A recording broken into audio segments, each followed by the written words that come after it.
On today's menu is this pan-roasted half chicken that is a cinch to whip together with a little butchery skills and is one dish I've been making for more than 2 decades in one fashion or another. Since there's so many variations to this, I'm going to show you a quick and simple pickup with pretty typical flavors when it comes to roast chicken. So let's get into the recipe.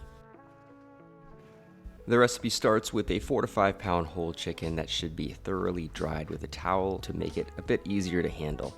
Next, you want to make a cut down the center between the breasts. Just make sure you stay close to the breastbone as you make your way down to the neck. Bend the breast back and forth to help disconnect the shoulder from the collar, then run your knife along this section to finalize the cut. Turn the chicken around, disconnect the hip from the leg bone by bending the leg back, then remove the hip bone using your knife, making sure to keep the oyster muscle intact as you make your way to the skin. Make one clean cut from the breast to the leg to get that even half chicken with as much skin as possible. As far as the bones go, throw these in a 400-degree Fahrenheit oven till they are a dark golden brown during this whole process. This will be for the pan sauce later in the recipe. You can brine the chicken if you want, but since this is a quick pickup chicken, I'm just going to go straight into a hot pan. In this case, Hexclad's new hybrid 12-inch saute pan. Got to try it out. It was just a blast to work with. But all you need is a really good splash of oil in the pan, set to medium high. Give the chicken a really good seasoning with salt and pepper on both sides. Then into the pan, skin side down for about 3 minutes.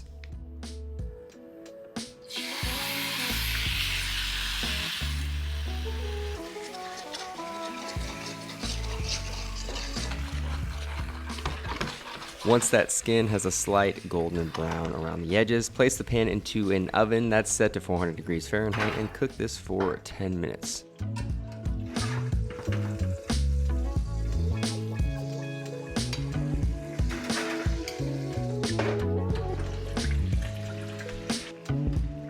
After those 10 minutes have roughly passed by, remove it from the oven, give the chicken a flip, and place it back in the oven for another 4 to 5 minutes. While this is going on, prepare the garlic, lemons, and rosemary for the final touches on the chicken. Once that's prepped, take the chicken back out of the oven, add a few knobs of butter to it, along with the garlic, rosemary, and lemon. Give the pan a shake, then 5 more minutes in the oven to finish cooking.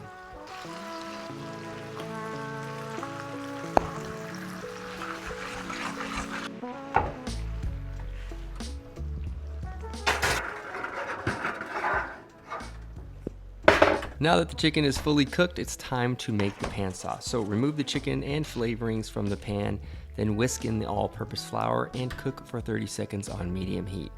Deglaze the tray with the roasted chicken bones using wine, water, or stock. Then you're gonna add that to the pan and whisk that in until it just starts to thicken.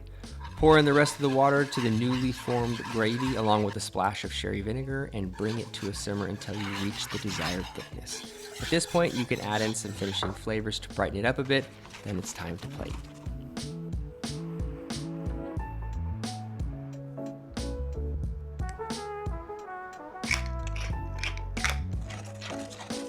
I am a pretty simple guy when it comes to this, so just make sure to generously lay a foundation of gravy on the plate.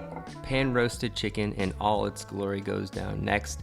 And if you want to be a bit cheeky, garnish it with charred lemon slices and rosemary. This is a dish that has many forms, but always is a surefire winner with any dinner crowd. Hopefully you guys enjoy, and bon appetit.